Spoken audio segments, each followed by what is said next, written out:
private enterprises represented here, and 82 participants. So really, really good to see so many of you here. My name is Erik Alexandersson, and I am the coordinator of NordPlant.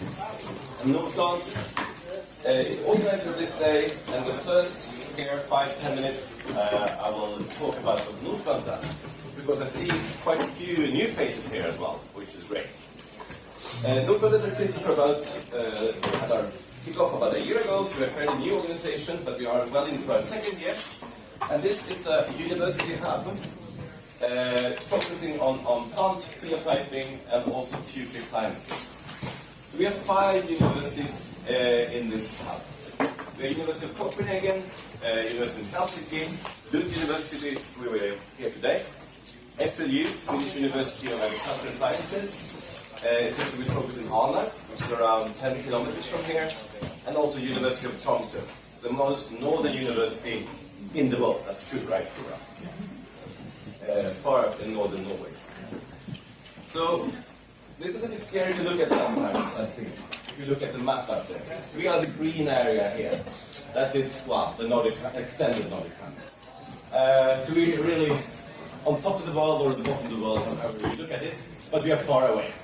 And this makes it a little bit special.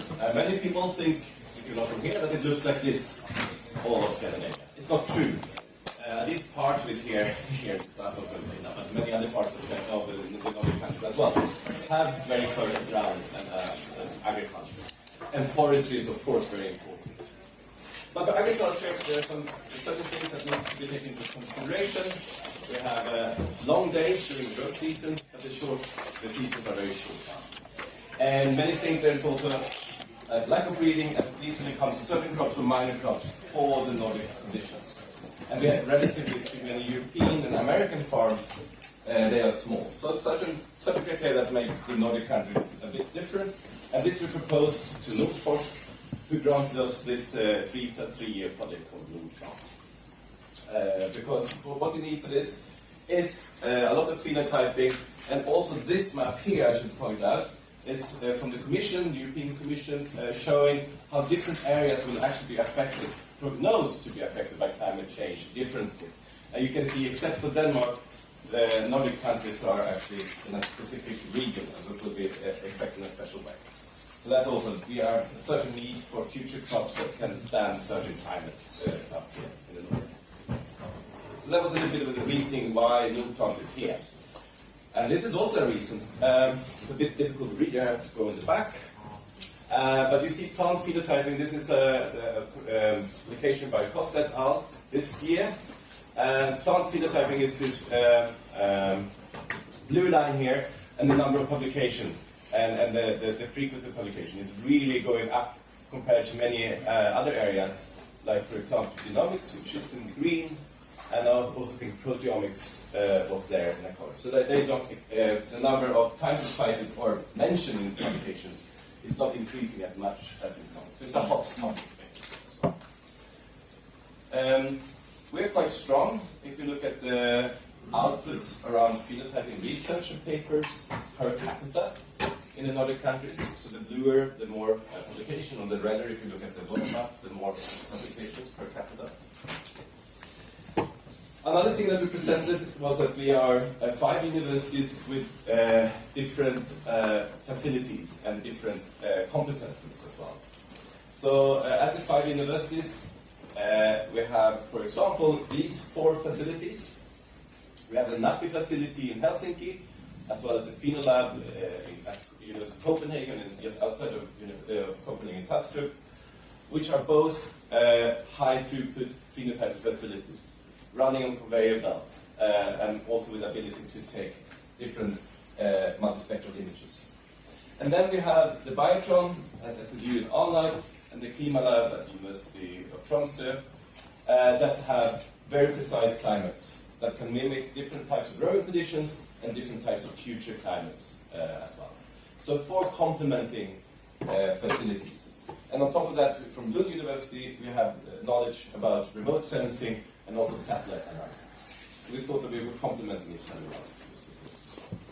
And yesterday, for the first time, and I think we had a really nice discussion, so this was a more close meeting, so not so many in the room, but that was the idea, because it was a round table discussion with facility managers for this. So we discussed a lot of practical issues and what we can do to make the life of facility managers more easy, and also the ones that are using these facilities, also their life more easy. That was the aim of that meeting. And to learn from each other's successes and also mistakes. If you want to read more about the different facilities that are available for plant phenotyping, also climate chambers, in the Nordic countries we have done this survey, which is published, with 14 Nordic plant growth facilities, with a lot of specifics about those. So NordPlant, we have two parts. We have the network part, and that's what we do today, so that is open for anyone who's interested. Want to participate, workshops, seminars, and we also try to support education. And then we have a research part that is more within those 5 universities. The kickoff, as I said already, was a year ago, or a little bit more than a year ago in Helsinki. And the important here I want to point out is that we try to have an active dialogue with similar networks, because we know that there are several similar networks, even in the Nordic countries, but also maybe especially to try to listen in to the different European networks, like M36 and EPPN and so on, that is out there and that is doing a lot of important work in this area as well. So we're not trying to reinvent the wheel here, we're really trying to drive on that. So some key targets.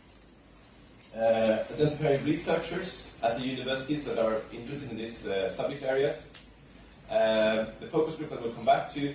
Information spreading is a very important thing. We have a web page, please visit that. And also a newsletter you can sign up to promote the mobility with the researchers within the universities, between the universities.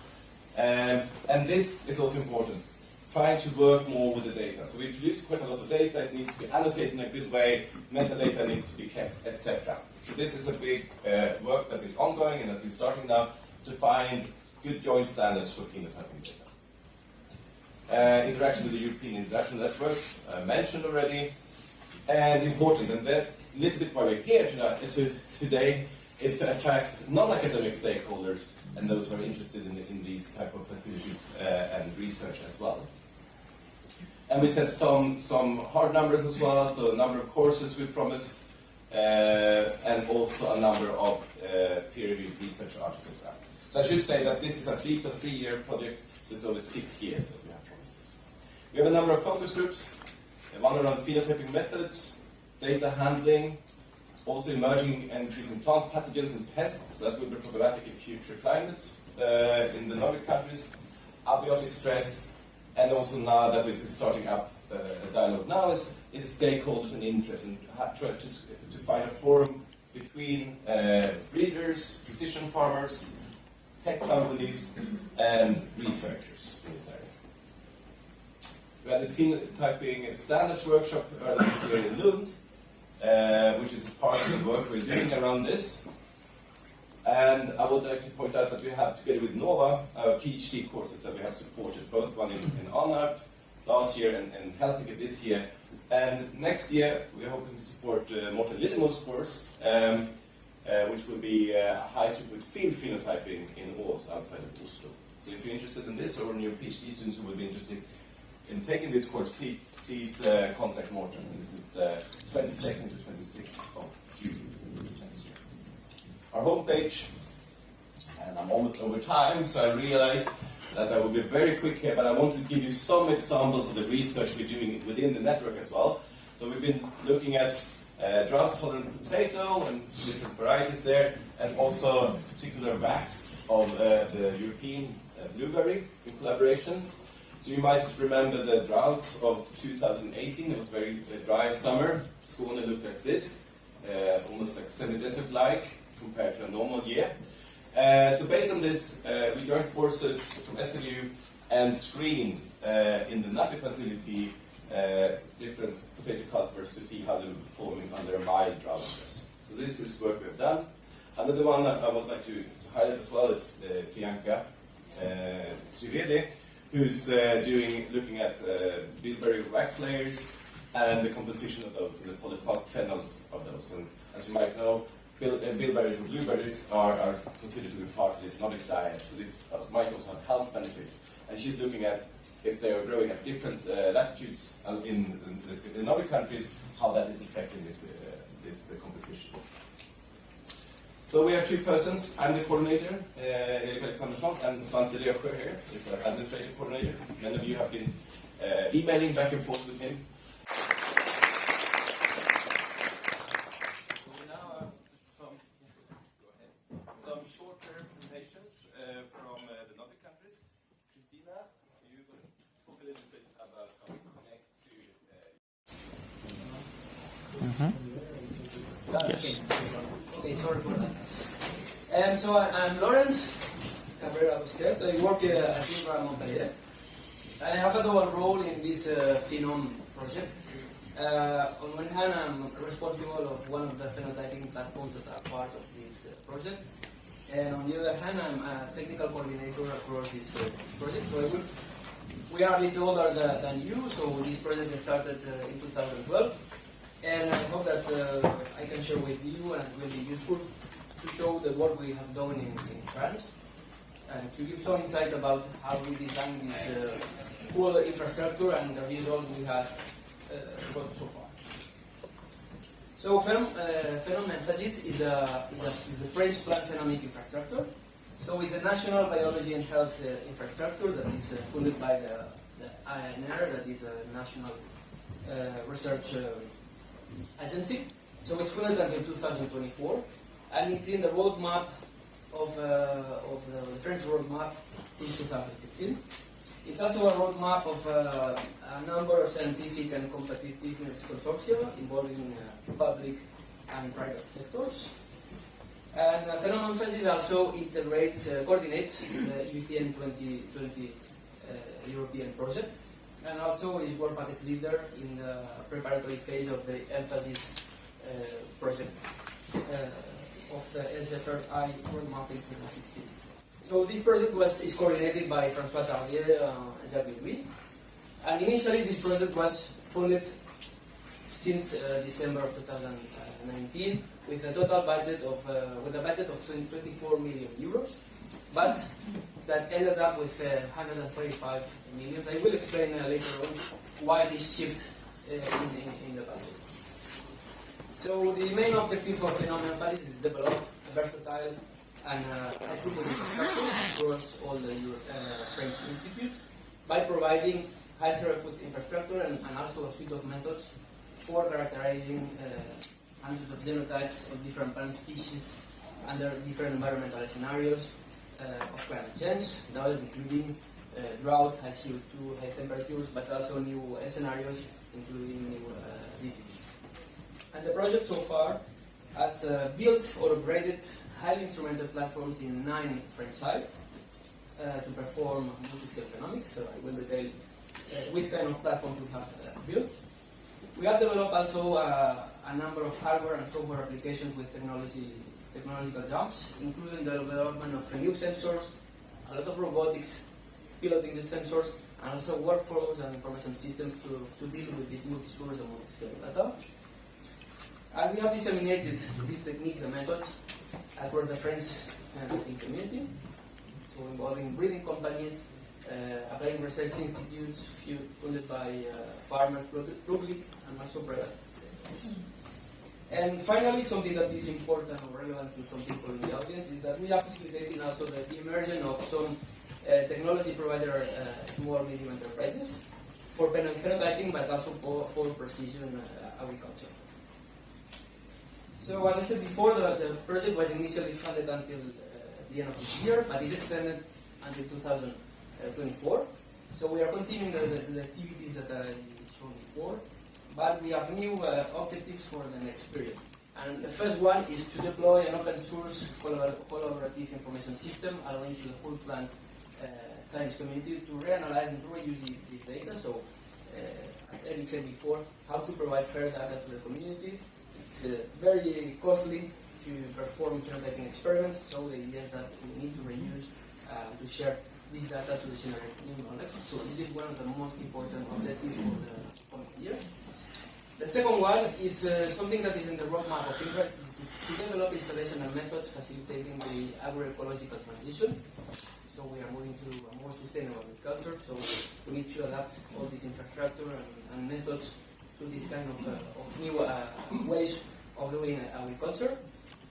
And also, of course, France is very nice, but we need to fully insert this activity into the European context, and we are already doing this by coordinating this DPPN 2020 project and participating in the preparatory phase of emphasis. So how this Phenom project is organized? Mainly in 3 blocks. One part is the phenotyping infrastructure. The second one is all the development on technology, research and development, and also a layer of management. So the phenotyping infrastructure, it has been built using a grand scale approach. So we have built platforms under control conditions, platforms in the field, but also structural and metabolic platforms. The idea is that we have the whole picture, we can address all the right questions, and we can answer to these scientific questions with the good methods, and we can validate the hypothesis at different levels. So we have platforms under control conditions where we can measure the traits that are not measurable in the field or that are very difficult to measure in the field. We can work on individual plants, we can control the environment, and we can model some parameters. Then we can go to the field where we can go at the canopy level, we can validate those hypotheses under real agronomic conditions, and finally we can measure yield, that is what is interesting to most of the people. But we can also use some high throughput omic platform. We can measure some composition and quality traits and relate how the whole picture performs. So in this first category of platforms in the field, we differentiate semi-controlled fields and high throughput fields. So we have 5 different locations across France that represent a gradient of a pedoclimatic gradient across France. So we have platforms in the south and also in the Paris region. So the common characteristics of this platform is that we have a number of sensors measuring soil and environment distributed on the platforms, a common information system, and then different specific characteristics of each of the platforms. And here we can grow all the major crops interested by farmers. So one of the most and the biggest platforms is one that is managed by Vallis. Is in the north of France.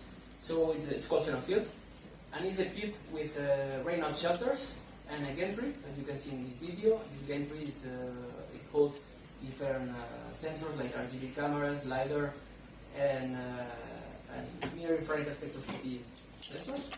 So we can have medium to large experiments where we can simulate some of the environment. So we can block the rain and we can measure a number of different things. The second semi-control condition in the field is Pheno 3C, that is in Clermont-Ferrand, the central part of France. And it's the same idea with rainout shelters, but also equipped with a free air CO2 enrichment ring. So there are 70 microplots, so here we can do a small experiment, but we can couple CO2 enrichment with control of rain. So it's a very versatile equipment. And then we have 3 different platforms in the field, but they are not equipped with, we cannot control the environment, but they are highly equipped with aerial and ground vectors, so drones and phenomenal and a number of environmental sensors, so we can reproduce different experiments in different pedoclimatic gradients, and we can test different hypotheses in different fields and climates. Then we have this second category of platforms that are omic platforms that allow multi-scale analysis, and we have 2, one in Nantes and the other one in Bordeaux. The first one, it's highly instrumentalized, and everything is automatic from grinding up to data analysis. So here we can measure more than 20 key metabolites and up to 60 enzyme activities related with carbon and nitrogen metabolism, with a huge analytical capacity of 500,000 samples per year. So everything is automatized, and it allows us to measure half million samples per year. And the second one is more focused on seed and fruit qualities, and it's also automatic from seed counting, cutting, and imaging and data processing, and it's using multi and hyperspectral images for measuring a number of traits related with the quality and composition of seeds and fruits. But the capacity is a bit lower, of 15,000 samples per year. And finally, we have these control condition platforms. We have 7 different high throughput phenotyping platforms in 4 different sites. There are 3 in Montpellier, 2 in Toulouse, 1 in NZ, and the other one in Dijon. Each one is completely different. They are focusing on different scientific questions, and some of them are working are built for measuring area part, the other for roots, and I will show some specificities of this one of each platform. So for PMI in Dijon, this platform is focused on roots and allows high throughput and non-destructive measurement of root architecture, root growth, and plant and microbe interaction. Here you can see that we have a very precise camera where we can go up to the nodules and follow and track over time the growth of these nodules and the interaction with the plants.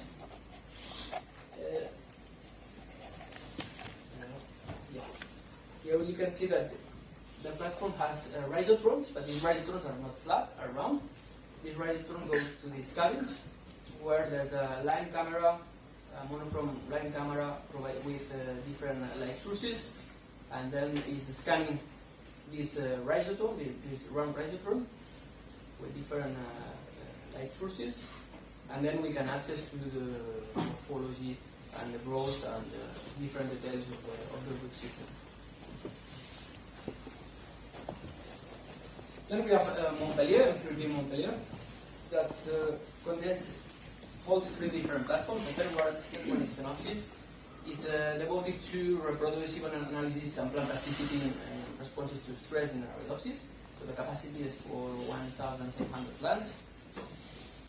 The second one is Phenodine, that is oriented to measure organelle multiplication rate and plant respiration with a high temporal resolution. So here we are measuring processes at the minute scale. The capacity is lower, but we can measure a very high resolution. And then we have the biggest one, that is PhenoArch, the platform which is responsible, and where we can measure the analysis of genetic determinism of plant responses to environmental conditions with a huge capacity. Now it's 2,400. And I will explain more details about this platform.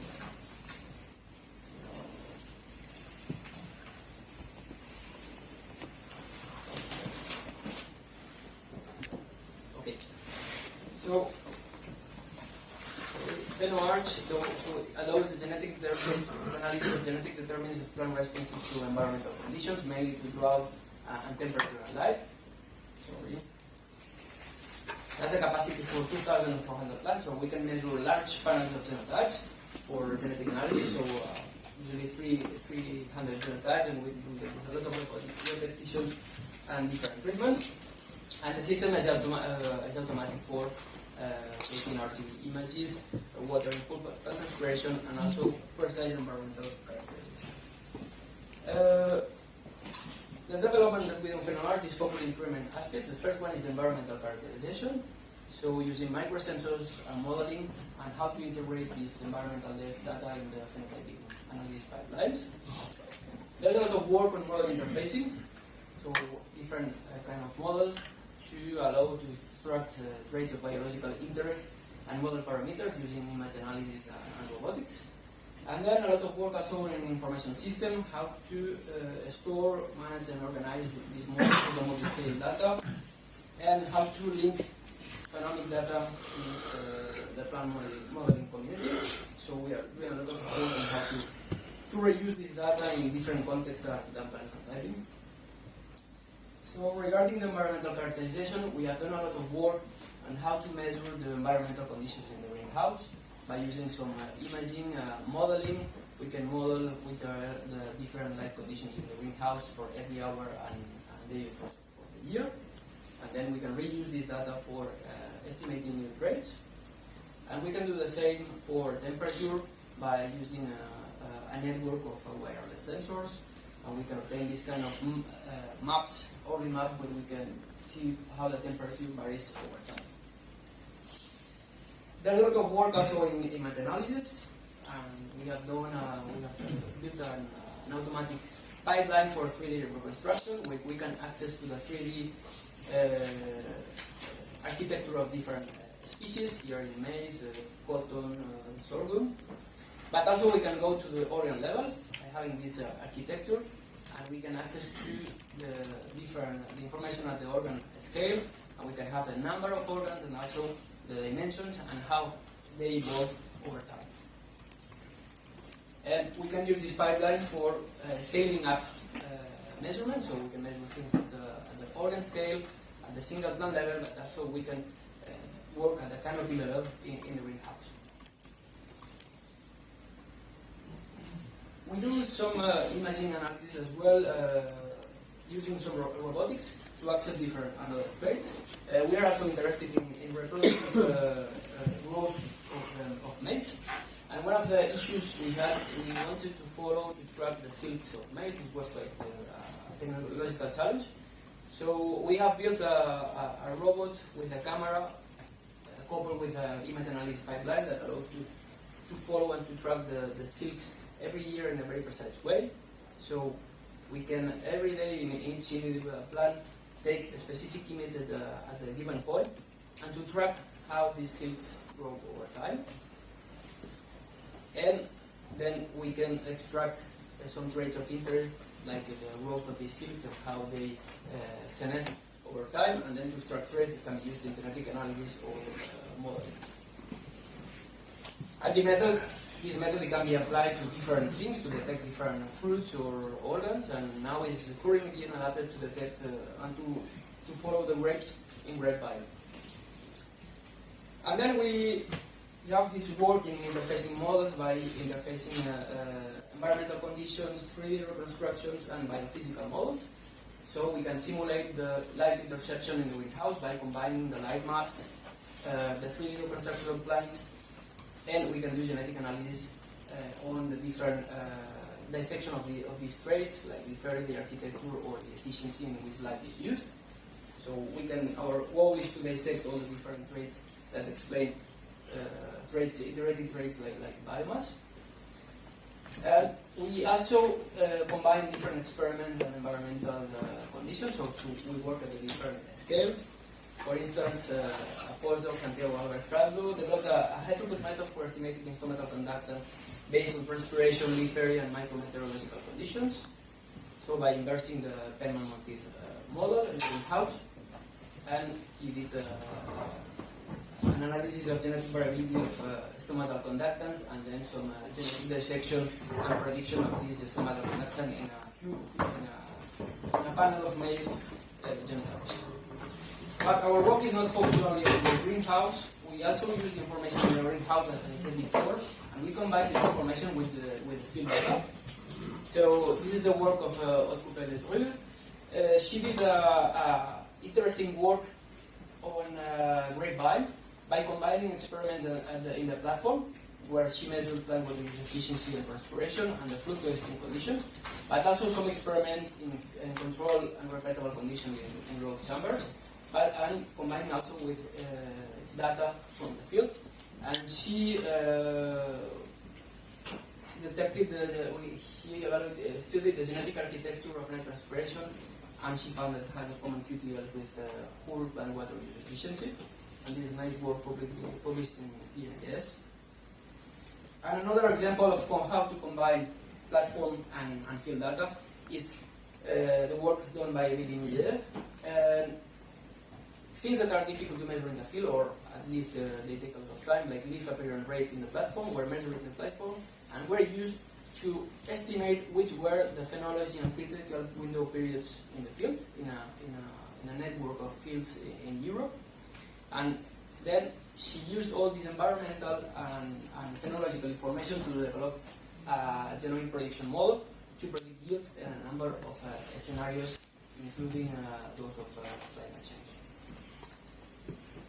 And Yes, and now I will briefly talk about how all this infrastructure is coordinated. So it's very nice having this bunch of infrastructure that measures everything, but we need a coordination of things. And we need to mainly to develop methods for extracting traits from this phenotyping platform, right? Because otherwise it's very difficult to reuse this data. So one of the important parts of the Phenom project is that there is this layer that is called MCP, Methodological Collaborative Projects. That there are three. The first one is sensorics and imaging, where the objective is to develop the sensors, but also a suite of methods for extracting the right data from these sensors that are from across scales. And and one of the things that we have developed in this project is the Phenomobile. It's an autonomous ground vehicle capable of measuring canopy traits in an automatic way, and is equipped with RGB cameras and IR sensors and LiDAR and environmental sensors, and allows to work at the canopy level with all kinds of crops. The second methodological project is the MCP2. This is focused on distributed information system. The idea is to develop an information system shared by all the project for storing, organizing, and managing this multi-source and multi-scale data, and especially to enrich data sets with the necessary knowledge and metadata for reuse this data to share to the community.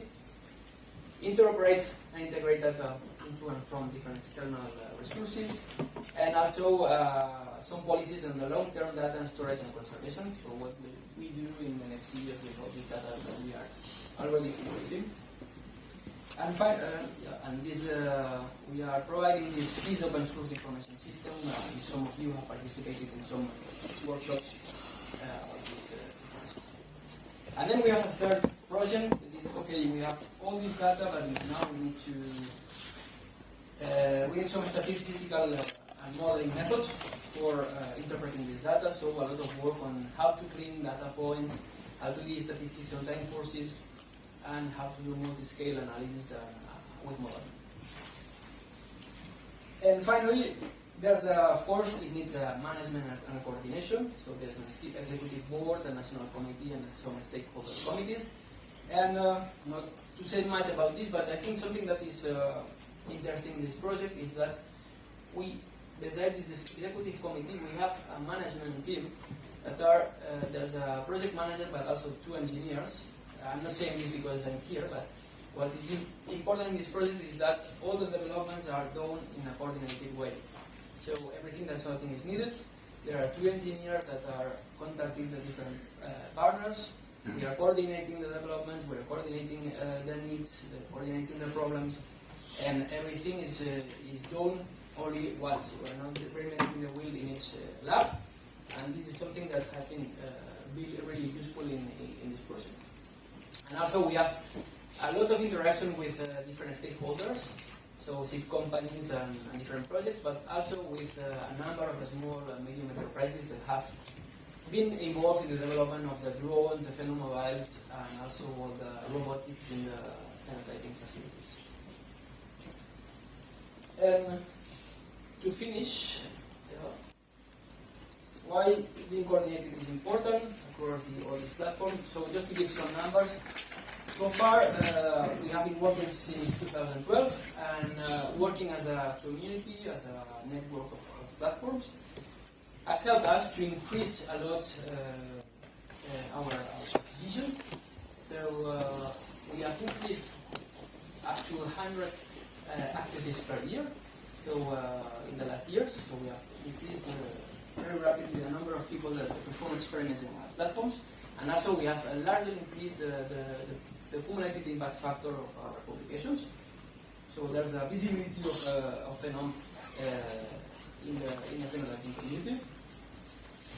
We have an important number of data sets available to the community, so people start to know what we are doing, and we are providing open data to the community. And we are participating and collaborating with 17 major players in plant and data sciences. so which indicates a lot of recognition in the phenotyping community. And I started saying that the project had an initial funding of 24 million euros, but we ended up with 135 million. This is because there's being part of a network, being part of Phenom is important for all the different projects. And when we are to a project and saying we have this infrastructure, we are coordinating as a community, this attracts the investment and the funding of the different projects. So with an initial funding of 24, we ended up with 135, which is very good. And we have had a shift in the way the money has been used. So in the initial phase, there was a lot of investment in equipment. So we used the first years the money for building the infrastructure, but now we are increasing the use of the funds for the permanent staff, because there's a need for permanent staff for managing all these platforms and performing experiments, and also increasing all the operating costs for performing the experiments. So, thanks.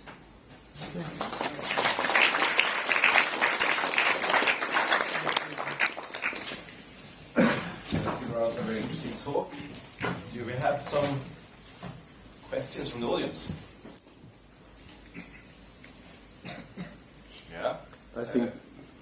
Start with Morten, yeah. Okay. I think this is very impressive. I mean, for us here in the Nordic countries, I mean, we can just dream about having such, big infrastructures as you have. So you're very fortunate, I think. But I'm struggling in Norway. Actually, I'm leading kind of an initiative there. We are on the roadmap at the university level to build a national infrastructure for plant phenotyping, but we have not succeeded yet to get national funding for it. So I wonder if you have some, from your experience, what are the right arguments to use to get this on the agenda? I'm a bit far away of these kind of decisions, but I guess that one of this project has succeeded because INRA is a big institution, or before it's the second institute in the world, agronomic institute in the world, and it depends on the Ministry of Agriculture, so there's a roadmap of the government and the INRA to provide a throughput infrastructure.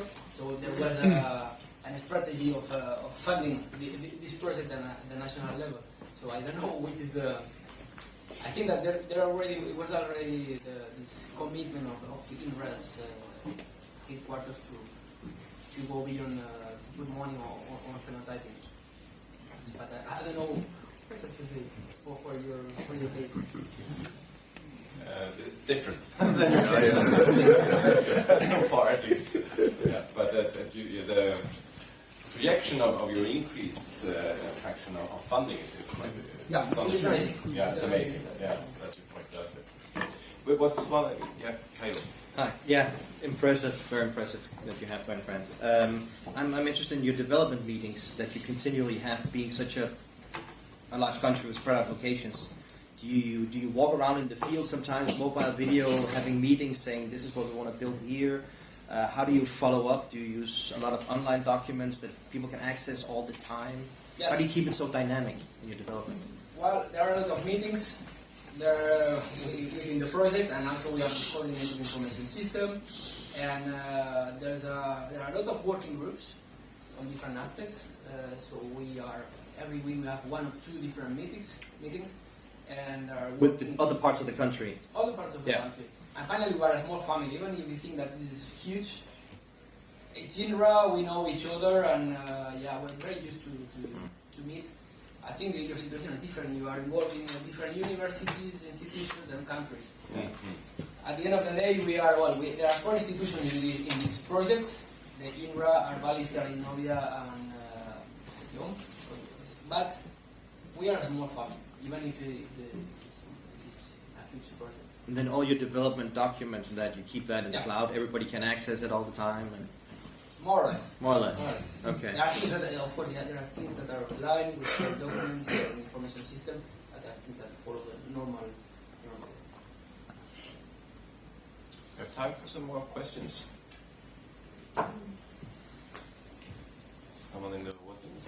was wondering about, I mean, have you think about different climates also being able to be out in the field. I mean, France, it is the biggest country in Western Europe, right? That's of size. Have you used and used your sites there at different latitudes for experiments? Not yet, because the initial part of building the infrastructure in the field, and especially the phenomobile, it has been delayed.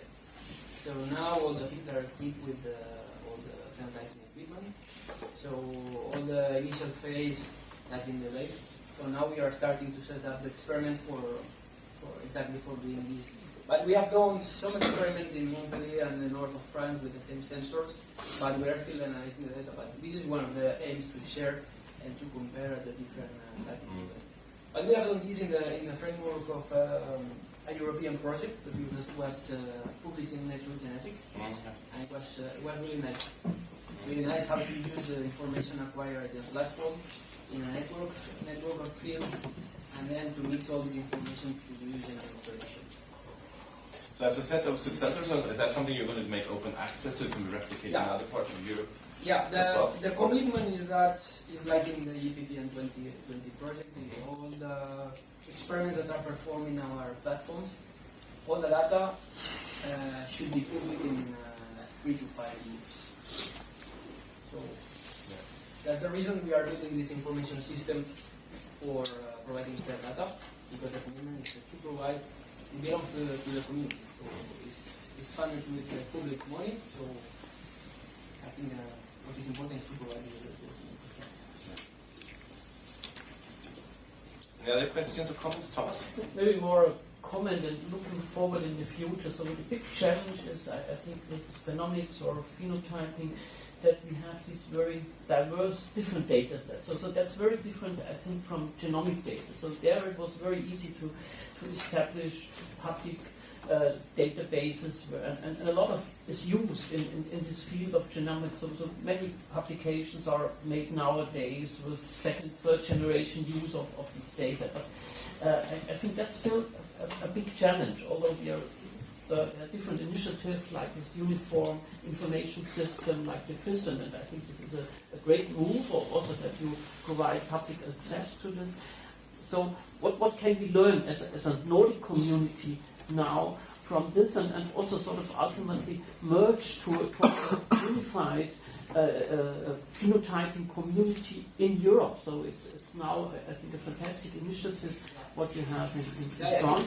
You are completely right. We are still struggling with the diversity of data. But what is interesting, what I would suggest to you is that this, okay, some people say, no, it's very difficult, impossible, so I don't want to hear about this. I think what is important is to sit in front of the table and to confront different communities. People from ecology, people from physiology, agronomists. And once you start to say, I put this name, this thing, for me, this is this, and how the way you express data, how the way you organize, what is important is to confront the different communities and to try to build a common semantics, a common language between the different communities. And I think that the initiative we have started provides a way to finally to merge all these multi-source and multi-scale data, but still there's a lot of work to do. But we are now moving for instance, we are discussing in the framework of emphasis project with the crop modeling community and plant modeling community. So they have all different meaning of what data is and what the plant is. But this is interesting for us because we have a bunch of data that is interesting for them, and we also need their models to predict things. But we need to link the data, and we are working on this. And to me, it's very, very interesting, and it's a real challenge in economics rather than building infrastructure. Okay, thank you very much for a very